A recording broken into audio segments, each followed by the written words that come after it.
안녕하십니까. 상하경력단 재무팀 우성근입니다.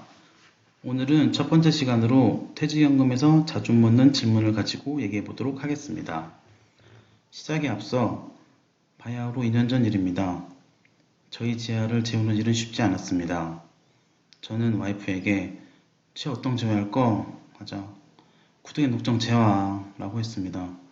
뭐라고? 구덕에 녹정 재우라고? 뭐냐? 구독, 좋아요 눌러주시기 바랍니다. 감사합니다. 그럼 이제부터 본격적으로 퇴직연금 FAQ에 대해서 설명드리겠습니다. 1번 DB형, DC형 중 저에게 유리한 제도는 무엇인가요? 2번 퇴직연금도 중도 인출이 가능한가요? 3번 모든 근로자가 퇴직연금 가입 대상자인가요? 4번 퇴직연금 지급을 빨리 받으려면 어떻게 해야 되나요? 이번 시간에는 이 네 가지 질문사항을 가지고 얘기해 보도록 하겠습니다. 첫 번째 질문입니다. DB형, DC형 중 저에게 유리한 제도는 무엇인가요? 에 대한 것입니다. 계산상 과제기간이 단기간 1년인 경우에는 DB형이든 DC형이든 퇴직금의 차이는 없습니다. 단 DB형의 계산 방식은 누적 방식이고 DC형은 연도별 계산 방식이기 때문에 DB형은 임금이 지속적으로 상승할 경우에 유리하게 되는 것입니다. 하지만 과제 베이스인 퇴직금인 경우 다과제 등 다양한 임금 형태가 존재하기 때문에 안정적 임금 확보가 어려울 시, 쉽게 말해서 급여가 해마다 들쭉날쭉한 경우에는 안정적인 DC형도 고려해야 합니다. 그리고 이 DB형이 좋아요, DC형이 좋아요 하는 질문은 소위 엄마가 좋아요, 아빠가 좋아요 이 질문과 같은 질문입니다. 이걸 누가 정할까요? 결국 애기 본인이 정하죠. 이미 답은 나왔습니다. 근로자 본인이 본인한테 가장 잘 맞는 연금 제도를 선택하시면 되겠습니다. 다만 다과제 DB형인 경우에는 사업 종료 시점이 상이한 경우에 퇴직연금이 정확한 산정이 어렵다는 점을 알아두시면 되겠습니다. 자, 이제 두 번째로 퇴직연금도 중도 인출이 가능한가요? 에 대한 것입니다. DC형인 경우는 중도 인출이 가능합니다. 중도 인출 사유로는 1번 무주택자의 주택 구입이나 전세 임차 보증금을 부담하는 경우 2번 근로자 또는 부양가족이 6개월 이상 요양이 필요한 경우 3번 가입자 파산 선고 또는 개인회생 절차가 시작된 경우 4번 천재지변으로 발생한 피해가 있는 경우입니다. 그리고 DB형 퇴직연금인 경우는 DC형으로 전환 가입 후 가능합니다. 여담으로 DC 전환은 싫고 그래도 정 돈이 필요하다 싶으시면 DB형인 경우는 은행에서 대출이 가능하긴 합니다. 당연히 위에서 설명드린 사유는 있어야 되고요. 더 자세한 내용은 상단 1층 농협으로 방문하셔 문의하시면 되겠습니다. 잠깐 쉬어가도록 하겠습니다.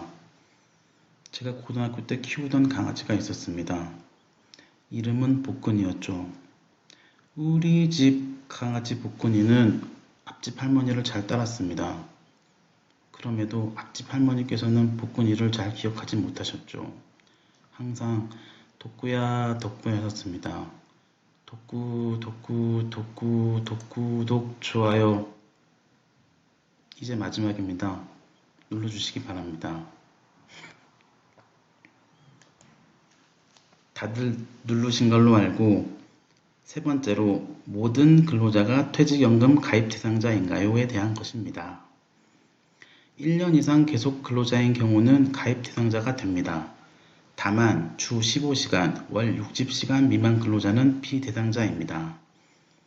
본인이 퇴직연금 가입 대상자임을 쉽게 확인하시려면 계약 당시 근로계약서를 잘 확인하시면 됩니다. 계약서상 근무일 및 근무시간에 보시면 병의 근로시간은 주 15시간, 월 60시간 미만 범위 내에서 이런 문구가 있으시면 비대상이라고 생각하시면 됩니다. 근로계약서 반드시 잘 확인해 주시기 바랍니다. 벌써 마지막 질문입니다. 퇴직연금 지급을 빨리 받으려면 어떻게 해야 하나요? 에 대한 것입니다. 퇴사 후 퇴직연금을 빨리 받으시려면 다음 유의사항을 참고하시면 되겠습니다. 1번 퇴직연금 지급 요청 서류 사전 제출. 2번 인건비성 지급권을 사전에 지출할 수 있도록 연구비를 미리 신청. 1번인 경우는 퇴직연금 지급 요청서와 IRP 확인서를 퇴사 전에 미리 작성하시고 제출하시면 됩니다. IRP 확인서는 퇴사 전에 시중 퇴직연금 사업자은행에서 개서로 제출하시면 됩니다. 2번인 경우는 퇴직금은 총급여, 평균 임금을 기준으로 산정되어야 하는데 일부 사업에서 퇴사 후에 초과 근무 수당이나 연구 수당이 산정돼서 지급되는 경우에 발생하고 있습니다. 이런 경우는 미리 지급할 수 있는 방법이 없는 경우가 많아서 근로자분께서 지급 지연에 대한 불만을 제기하는 경우가 많습니다. 참고해 주시기 바랍니다. 그럼 이것으로 오늘 준비한 퇴직연금 FAQ에 대한 시간은 마치도록 하겠습니다. 다음 시간에는 퇴직연금 두 번째 시간으로 퇴직연금 수령을 위한 방법에 대한 내용으로 다시 찾아오겠습니다. 그리고 열악한 환경 속에서 영상 제작을 할 수 있도록 자리 마련해 주신 단장님께 감사의 말씀 드립니다. 마지막으로 영상 제작을 같이 한 이인경 팀장님, 허인경 선생님께도 감사드립니다. 그럼 즐거운 하루 되십시오. 이상 재무팀 우성근이었습니다.